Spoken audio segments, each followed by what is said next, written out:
And our first questions for Nolan are going to come from Brandon Sudge and Mark Weiser. Hey, Nolan. So I wanted to ask you kind of about how you've taken this season right now as a younger guy who hasn't really been here too terribly long, but to be in a place to where you guys aren't really looking at a playoff spot right now, to where the controlling your destiny thing is kind of out of reach. How do you personally kind of go about that and get motivated every day? Yeah, I mean, you take every day one day at a time.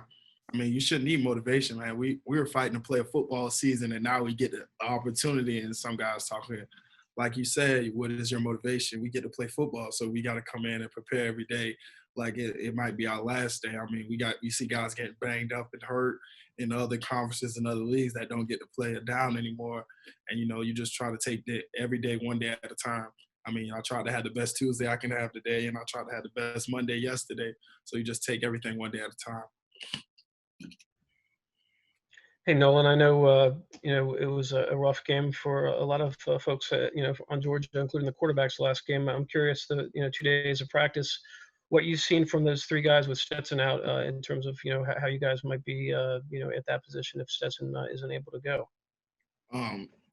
I trust Coach Smart and Coach Monken to make the right program, but I'm not on that side of the ball, so I really don't know. I just see them throw on certain periods and stuff like that, and they look really good and really great from what I see. But also, I'm not a quarterback's coach, so I really don't know nothing about that position. I trust our coaches that they'll make the right decision and put the guy out there that's ready and that can lead the team to another win. Let's go to Mike and then Dean.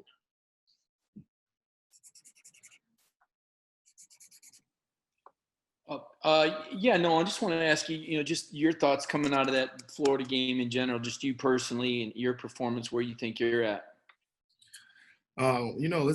We try to get better from week to week. Personally, it's a lot of things that I could work on. I'm not a perfect player by any means, and just working on our pass rush, knowing our coverages and stuff like that, and how we can really help with games and stuff like that, and just real pocket push for me and being able to separate from blocks. That's really about it. And I just try to work on hand placement and eye discipline every day. A lot of the teams are starting to do like throwbacks and trickery stuff. So. Looks like Dean stepped off. Let's go to Jake and then Dasher. Nolan, you guys have, I think I've got 3 outside linebackers now with 3 sacks or more. And, you had 1.5 in the first game. I know you guys aren't really focused on numbers, but, do you ever kind of, is there a sense of urgency maybe when you're in the game to like, hey, I need to get mine while I have an opportunity, or is it just kind of a different attitude? No, it's 100% a different attitude. It's never I need to get mine when I have to.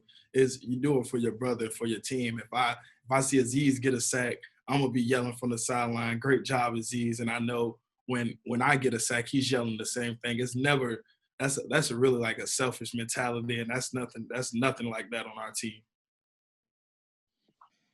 Hey, Nolan, you mentioned eye discipline. I think Coach calls it eye control, however you want to describe it. How does one go about, making sure you improve that area? I mean, I know it's film work, on field, kind of what does it take? Some people would say film work, but it's just being able to be when you're on the field, just looking at your right keys and looking at things that's coming back.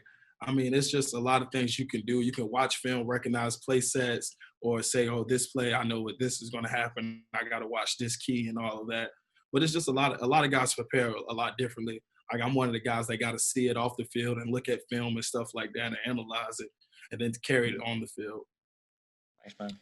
Let's go to Justin and then Seth.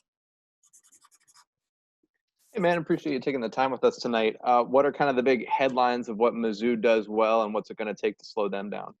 I mean, Mizzou's a really good team. I mean, they run the ball really well, and they also can hit you with some explosive shots over the head. I mean, we just got to do what we always do, stop the run. And, this is the SEC. Guys try to run, and they got an amazing back, and their quarterback has a really good arm, and he can make throws. I mean, they have a really good team, and we got to go out there and play clean and good football like Georgia can. Nolan, how much pride did you and the defense take this year and coming into the year and being called an elite defense, and how hurtful is it to have the performances you've had against Alabama and Florida? I mean, it's not hurtful. I still believe in the guys in our room every time. I mean, that's like when your kid falls off the bike.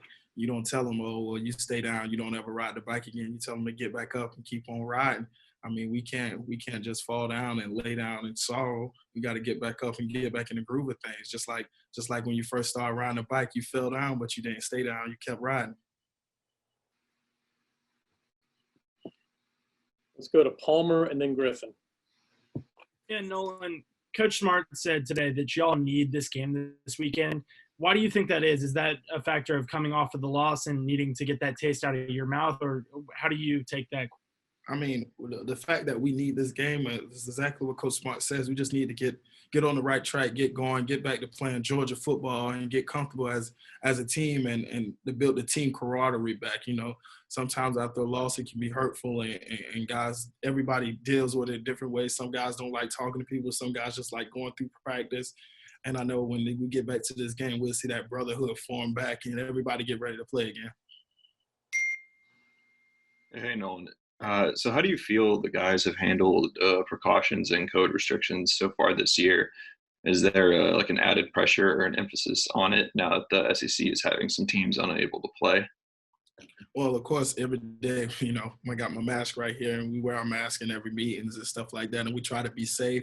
And even from the coaches on down to the players on down to the GAs, even people in the equipment room, we're just trying to be safe. And just, I know the plexiglass, they put up a plexiglass in front of our equipment people, and it's pretty funny. We laughed about it, but that's just something that is trying to keep them safe and trying to make sure everyone's staying from a lot of face-to-face contact. Our last question is going to come from Connor.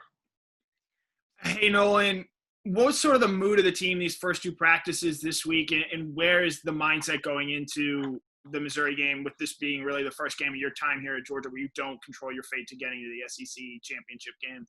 I mean, the injury was really good. You don't have to – at Georgia, we practice really hard, and we love to practice, and that's what we build our brand on. That's how we went to Rose Bowls back in the past. So, guys, we still brought into that, and the best is the standard.